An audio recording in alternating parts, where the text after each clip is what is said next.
নতুন বছর তো চলেই এলো, আর এই ভাইরাল ফ্লাওয়ার ক্যালেন্ডার ছাড়া কি শুরু করা যায়? চলো আজকে বানাই দুইটা ইজি ক্যালেন্ডার 2025-এর জন্য। তো প্রথমে আমি একটা কাগজ নিয়ে নিলাম, এটাই আমরা ফ্লাওয়ার পটের ডিজাইনটা এঁকে নিব, এরপর কেচি দিয়ে কেটে নিব। এখন A4 সাইজের পেপার নিয়ে নিলাম। সবাই যদিও ক্যানভাস পেপার দিয়ে বানিয়েছে, বাট আমার কাছে যেটা অ্যাভেলেবেল ছিল আমি ওইটাই ইউজ করেছি। এখন ফ্লাওয়ার পটের শেপটা এঁকে নিব। একটা পেজে 4টা করে, টোটাল 3টা পেজ লেগেছে আমার। এরপর আউটলাইন করে নিব আর ফ্লাওয়ার এঁকে নিব। আমি তেমন ভালো ফুল আঁকতে পারি না, দেখতেই পাচ্ছ। এরপর বছর, মাস আর দিন সবকিছু লিখে নিব। আর ডেটটা লেখার জন্য আমি এখানে স্কেল দিয়ে 5টা দাগ কেটে নিলাম। এরপর ডেটটা লিখে নিব। তোমরা অনলাইন থেকে যে কোনো ক্যালেন্ডার দেখে লিখে নিবা। তোমরা নিজের ইচ্ছা মতো যে কোনো ধরনের ফুল এঁকে নিবা। আমি এগুলা পিন্টারেস্ট থেকে আইডিয়া নিয়েছি।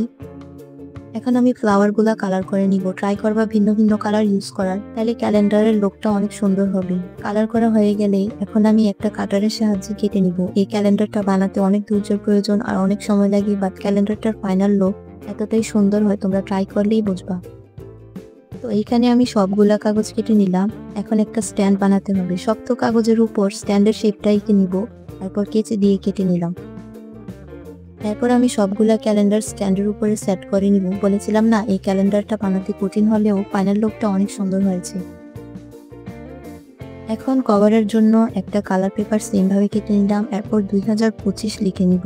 তো রেডি হয়ে গেল আমাদের ভাইরাল ক্যালেন্ডার। এটা রিয়েলে দেখতে অনেক বেশি প্রিটি হয়েছে। এখন নেক্সট ক্যালেন্ডার। এটার জন্য আমি নিয়েছি A4 সাইজের পেপার। এখন একটা কাটারের সাহায্যে কেটে নিব টোটাল 12টা পিস। এখন আমি এই পেপার গুলাই হোল করে নিব। আমার কাছে পেপার পাঞ্চ মেশিন নাই, তাই আমি এটা ইউজ করেছি হোল করার জন্য। এখন আমি সেম ওয়েতে পেন্সিল দিয়ে দাগ কেটে নিব ডেট লেখার জন্য। মাসের নাম আর ডেট লেখা হয়ে গেলে এখন আমি এটা স্টিকার লাগিয়ে নিব।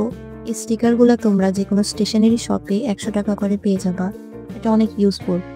একইভাবে আমি প্রত্যেক মাসের পাশেই এভাবে স্টিকার লাগিয়ে নিব। এরপর আমাদের লাগবে স্টিক। এখানে আমি 5টা স্টিক নিয়েছি। এরপর এটার শার্প জায়গাটা কেটে একটু ছোট করে নিব স্টিকগুলা। এখন 2টা স্টিককে একসাথে করে একটা ট্রায়াঙ্গেল শেপে গ্লুগানের সাহায্যে লাগিয়ে নিব। সেম ওয়েতে আরো একটি বানিয়ে নিলাম। এরপর একটা স্টিককে গ্লুগানের সাহায্যে উপরেও লাগিয়ে নিব। দেখতে অনেকটা এমন হবে এটা। এখন আমাদের লাগবে পেপার ক্লিপস।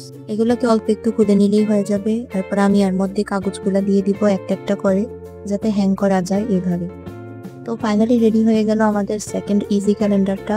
এটা বানাতে একদম কম সময় লেগেছে। তোমাদের কাছে যদি এই ভিডিওটি ভালো লেগে থাকে তাহলে প্লিজ একটা লাইক এন্ড সাবস্ক্রাইব করে দিও। See you in the next video. Tata and happy new year.